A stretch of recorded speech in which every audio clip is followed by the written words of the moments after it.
Hey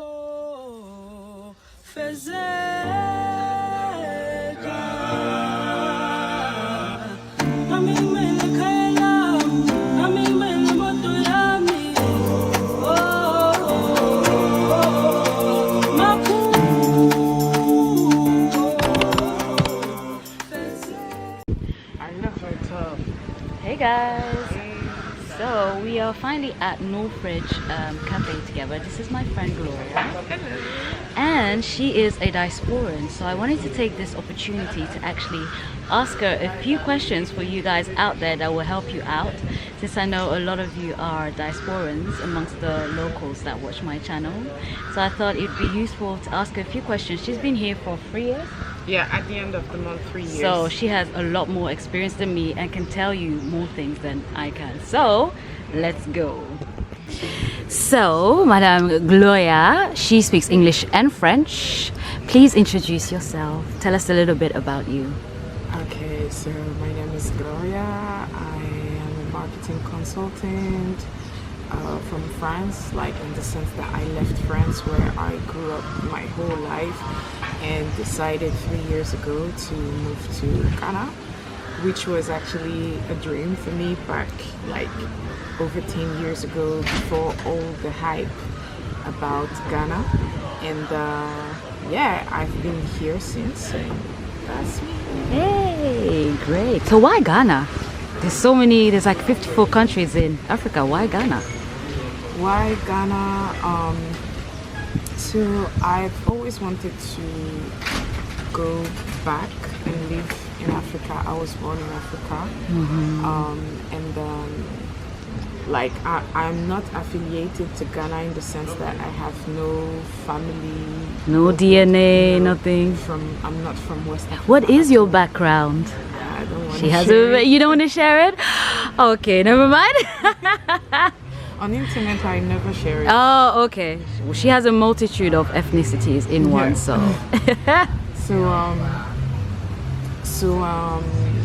But I was born in Central African Republic. Yes. Yeah. So why Ghana?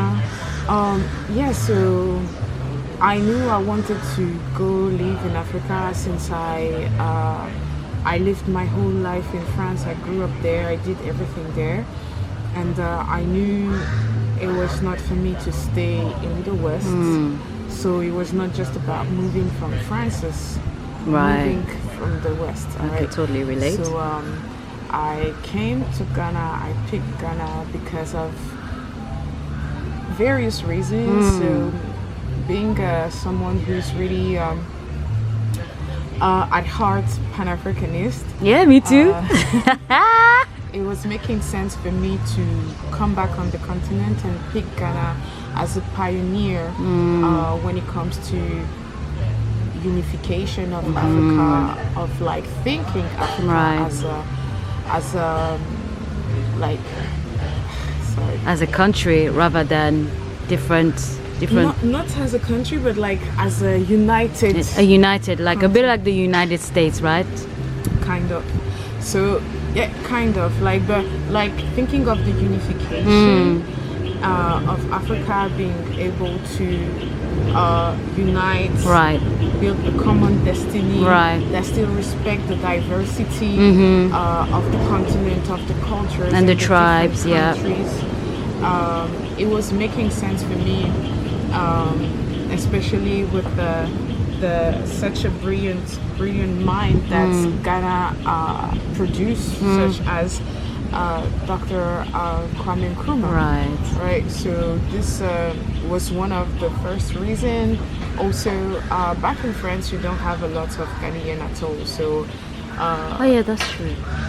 So a few years ago, like I can say now, over 10 years ago, I met some Ghanaian friends, and we were just having discussion, and about what they were planning to do after they will be done with their studies, and proudly and like, just like that. Oh, I'm going back to Ghana. I'm gonna be that's doing true. This and that. Ghanaians tend to like to come back to their country. Positively surprised because that was not the narrative that I usually get. That's not the feedback that I usually get from African students, right? No matter where they are from in Africa, most of the time, like 99% of the time, what I was getting is, okay, after I'm going to stay here, or I'm going to go to another Western country, etc. But I'm going to stay here. What am I going to do in Africa? There is nothing, blah, blah, blah. Right. Which, from a certain point of view, like, I can understand, right? Without pushing for a narrative that is like degrading Africa, but we also have realities here that makes it very understandable for the student to think like this, and thinking that there is a better future for them outside, knowing how a lot of African countries have like bad governance, right, and doesn't really do anything to help the youth, and so it was making sense. But yeah, this time I was positively surprised, and I was like, Ghana, like, it started like hitting my heart in that sense, and being able like to be with people that I could like relate to. That was also the point, that I could relate to their experience, and that I was close to. This really opened my mind to new perspective in that sense. So yeah. Then after you have all the, let's say, practical side. So for example, talking about the attractivity of the country, and what's like the location of the country, the fact that Ghana is like, on the seaside, all right, bordered by the sea, the fact that it's a country that gives you access to other countries easily, like you can go on a road trip for Ivory Coast, for Togo, for Benin, quite easily, from the moment that you have your document. Like, you can just explore more of Africa this way, and I thought that this was beautiful as well. And I mean, for me, it doesn't really make any change because I speak English and other languages, but it's still like some kind of psychological comfort to know that, okay, those countries around, they are French-speaking countries. So yeah, that's it. Okay, all right. So next question is, what is Ghana like now compared to when you arrived 3 years ago? Okay, so I arrived 3 years ago, so I don't have like a wide experience of Ghana. I mean, some people that I meet, they have been in Ghana for 10 years, 12 years, etc. So they have actually seen the tremendous change that the country has been through, like in a whole, like over a decade. 3 years, let's say, is big, and at the same time it's nothing, right? But even in these 3 years, I have seen a lot of changes. I mean, the whole world is going through inflation and stuff like that. But even before the inflation actually started, like, one of the things that I've noticed in Ghana is how expensive it is.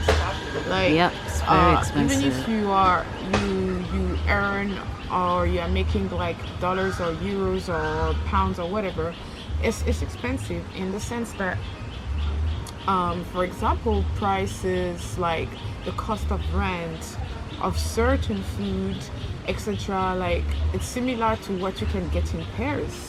Even sometimes more expensive, and it was not making sense. This added to maybe the sense of luxury that people have here, like their perception of luxury, which is, I do think, not up to what we have in Europe, or let's say maybe we could call eventually certain service that are called luxury here, maybe premium, or maybe, I don't know, but not luxury. And so I feel like in regards to that, in regard to the codes of luxury and I mean the settings, I do think that we are not so close to luxury. So people overpricing, be it in the real estate, in food, in so many things here. this is one of the things that is just crazy. So And that's would you the say it was the same 3 years ago even? Oh, it has increased, like Since it's yeah, worse. yeah, even now. Okay. Yeah. So, and the thing also is how from a day to another, from a month to another, Yeah. prices are just like exploding, like Oh, guys. blowing up. So the this thing is the that reality. the prices are increasing, but there is no increment in the Right. salaries, for example. Exactly. So this is also something that is bad when it comes to the population, how they go through these things.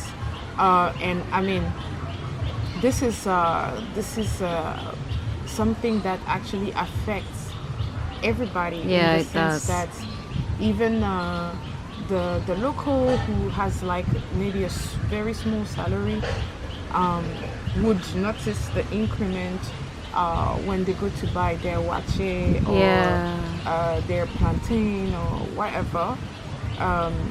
Yeah, it's just crazy. Yeah. So yeah, and with this increment, the thing is also that with this increment, the crazy part is that it's coupled with a devaluation of the currency. So Yeah. it makes it even worse. Right. So when I arrived 3 years ago,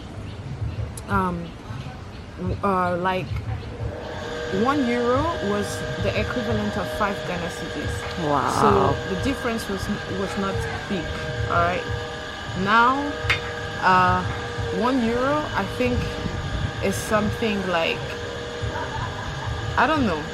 Is this not 15? Yeah. I think it's about something around 15. Yeah. 15 cedis. Which is crazy. So it has tripled. Right. Yeah. It's just crazy. Yeah, so this is one of the very hard reality, and how people are coping with it, or how, let's say, the markets are responding to that also is not always the best, in the sense that, yes, definitely people have to increase their own costs because of importation. So the products that they import also are affected, right? Yeah. But beyond that, sometimes there is just people who want to increase things, right? And this is like the sad part of it. Like, I mean, you are free to increase your prices As long as it's but be moderate. decent. Right, And, exactly. Like, this decency It's not very moderate. is lacking here. So yeah. I totally agree. Question is, what do you like about Ghana and what you don't like? Like 1 or 2 things. I'm sure there's like loads of lists, but 1 or 2 things. My favorite thing about Ghana is the quality of life. Yes, when it comes I to agree. peace, when it comes to safety, I agree. about the weather too, because I'm Yeah. not, I was not made for the cold. Same. And even like this year, I feel like, okay, it's crazy because for me this year has been the hottest. Like back in March to, I don't know, maybe like July, let's say June or May. The weather, like the heat was crazy. You'd be feeling as if you were melting. Yeah, it's true.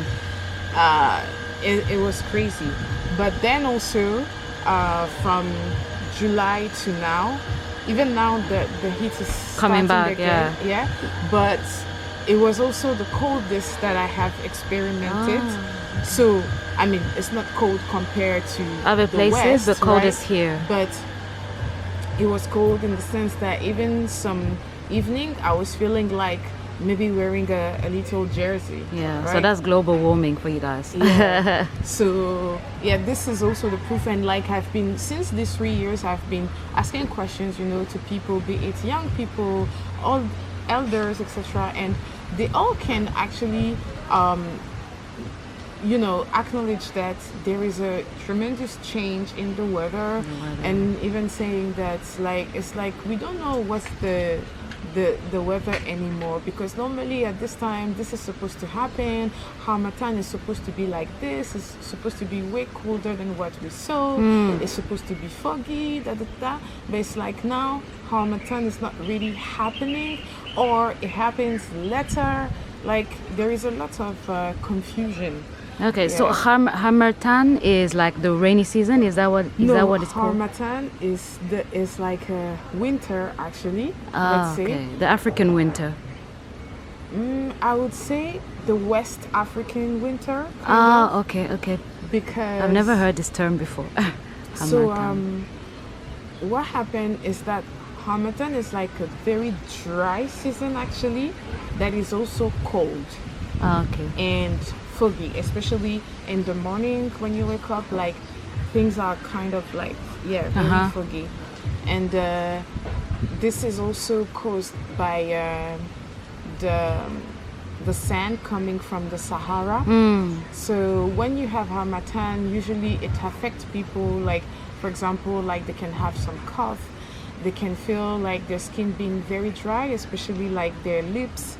So the lips will be cracking and they can have colds, etc. But it's during the day, let's say it's kind of warm. I mean, what I have experimented, I don't know if it's specific, like if it's a characteristic to Harmattan. The characteristic I know is the dryness, the fogginess, and also the cold that can happen, especially in like at dawn and in the evening. Okay. I thought that March to September was the rainy season here, but it's actually Harmattan.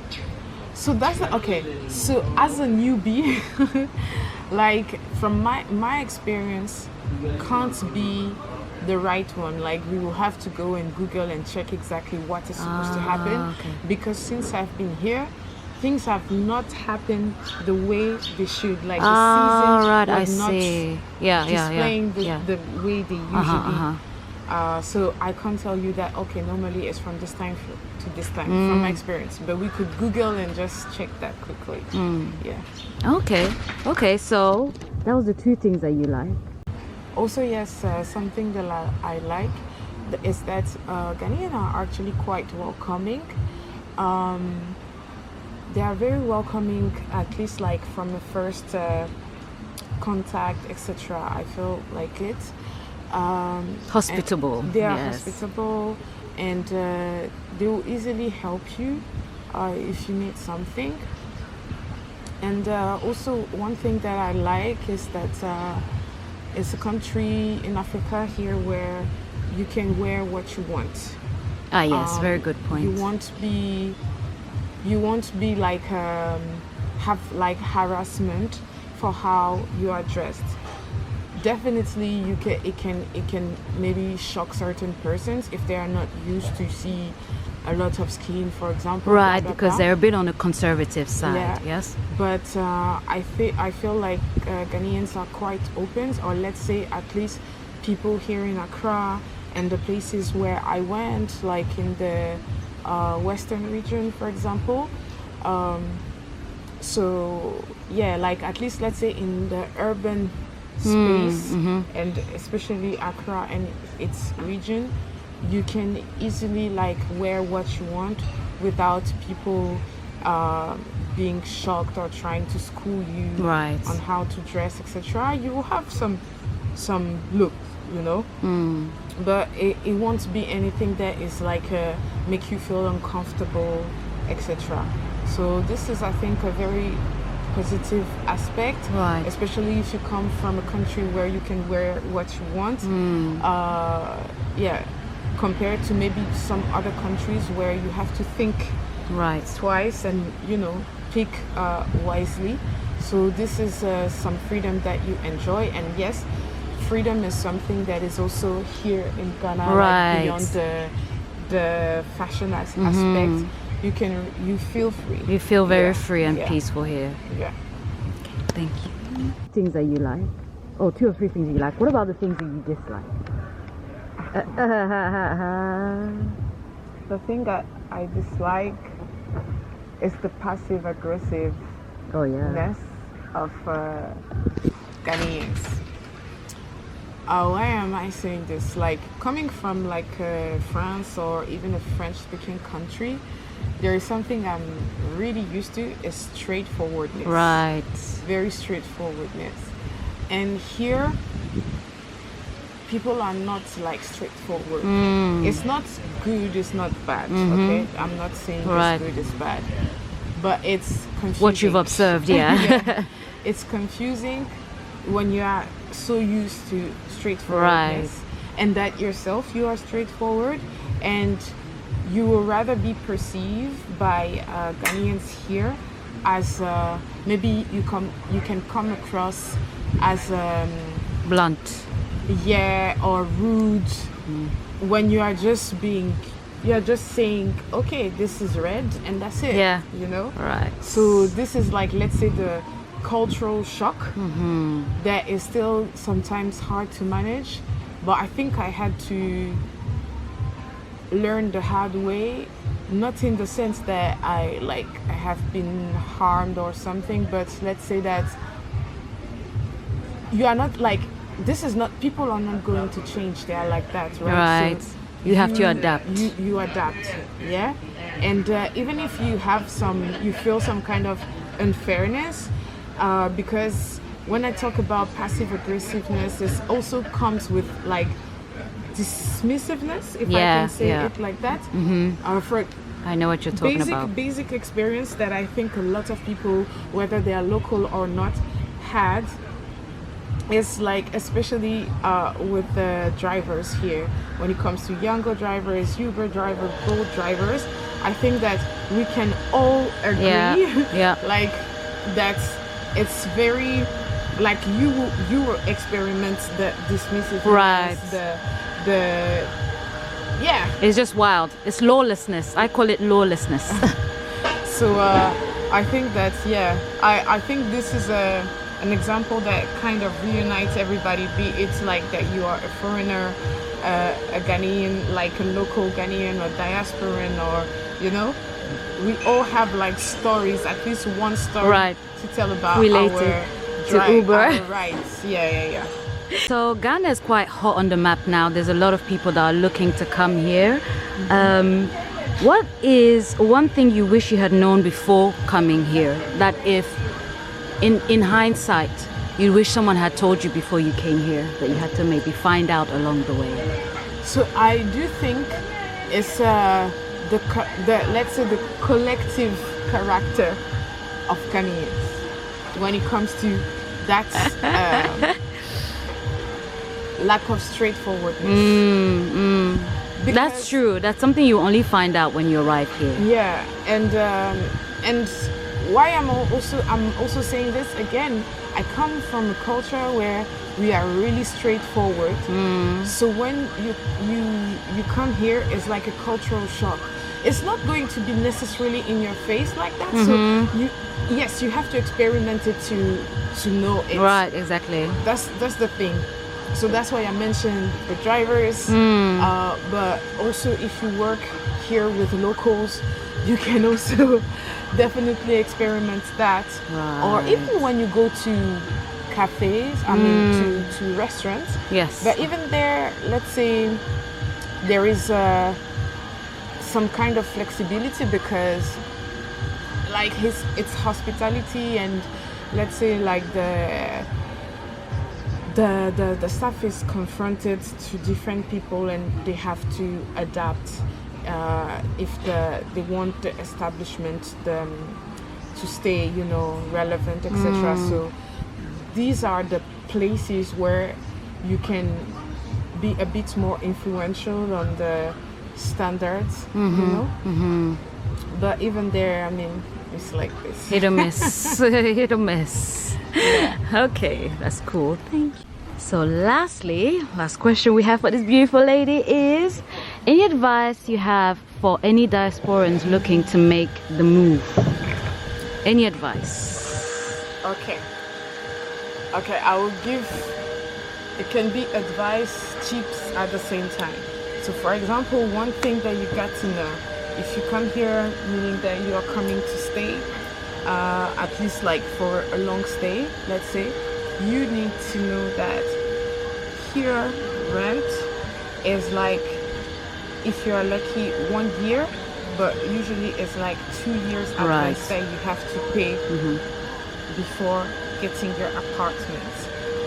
Know that the real estate sector is not regulated. Right. So even if you see places that you're like, I wouldn't pay that amount of money for that, just know that it's to the discretion of the landlord and that they don't care, right?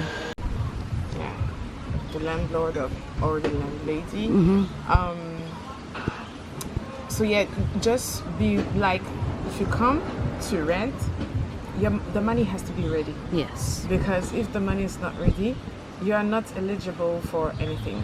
Actually, like someone will come and just take your thing. Right. So even if, for example, you heard about something, okay, there is an apartment that is free there, don't wait.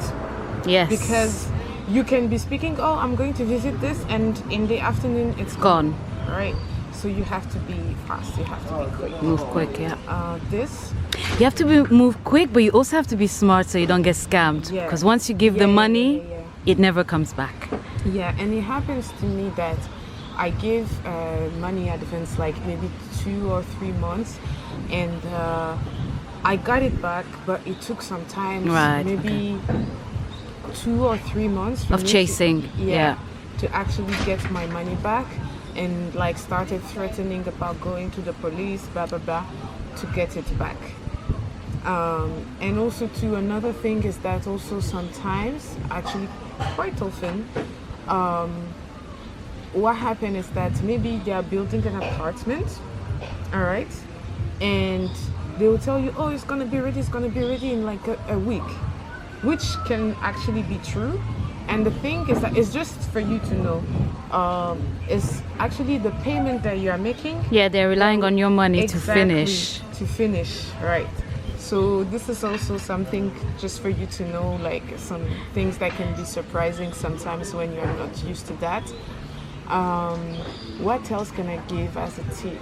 So if you're mentality-wise, what kind of mentality or attitude do you think a diaspora should come with when they're coming that will help them to easily adapt or flow? Oh, okay. So, like, first of all, this is, I think, in any country, like the attitude you have to have is a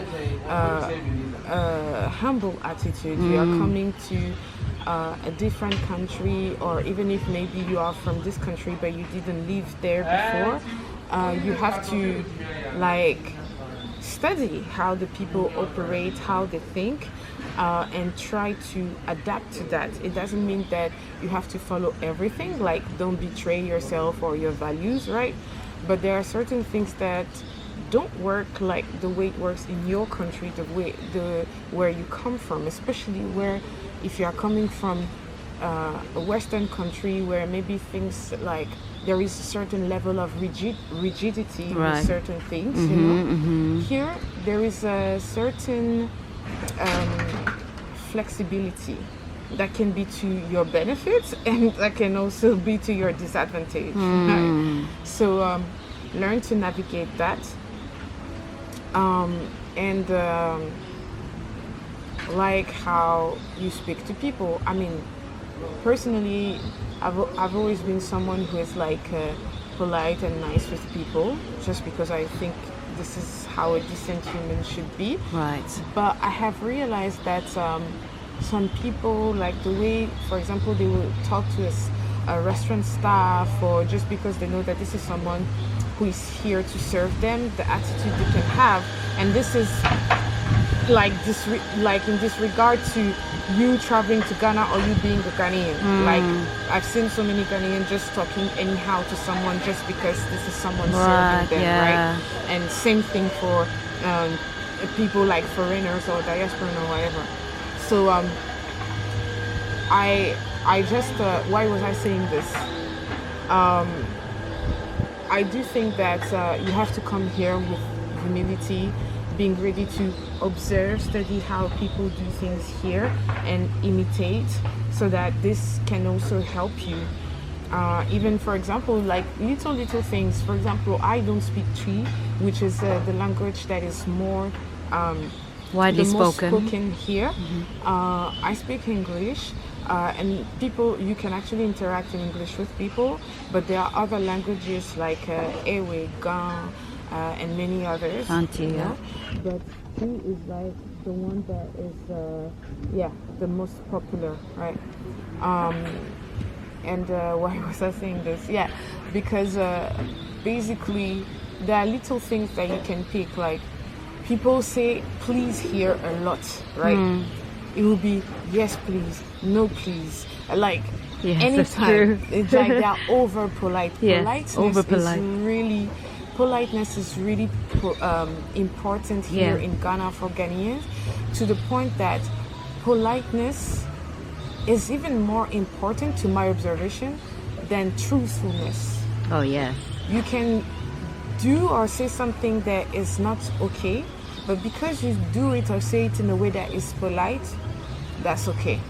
Someone can be doing something that is wrong to you, and you will speak out, stand for yourself, and like you can do it in a way that is a bit like let's say there is a scene, all right, and they'll say, oh yes, you are creating a scene. Meanwhile, you are speaking out for yourself. Right. Maybe the person was trying to cheat you, do something that was wrong, but because you are the one who is on top of their voice or something, the fingers will be pointed at you. People will come and take the side of the person who was trying to harm you or cheat you. So this is one of the things that I've observed here. So Be mindful. Yeah, be mindful and speak your truth with politeness. But it doesn't mean that you always have to just like do that. Sometimes you also have to put people back in their place. Right. So yeah, that's it. Thank you. So guys, there we have it. I hope that you found this little video very useful. Thank you once again to Gloria for her little input and advice as a diasporan from France, living here 3 years now and going. So I'll be having more of these type of videos where I just ask a few diasporans their experience here in Ghana, so that you guys have a better idea as you make your way here. So yeah, see ya.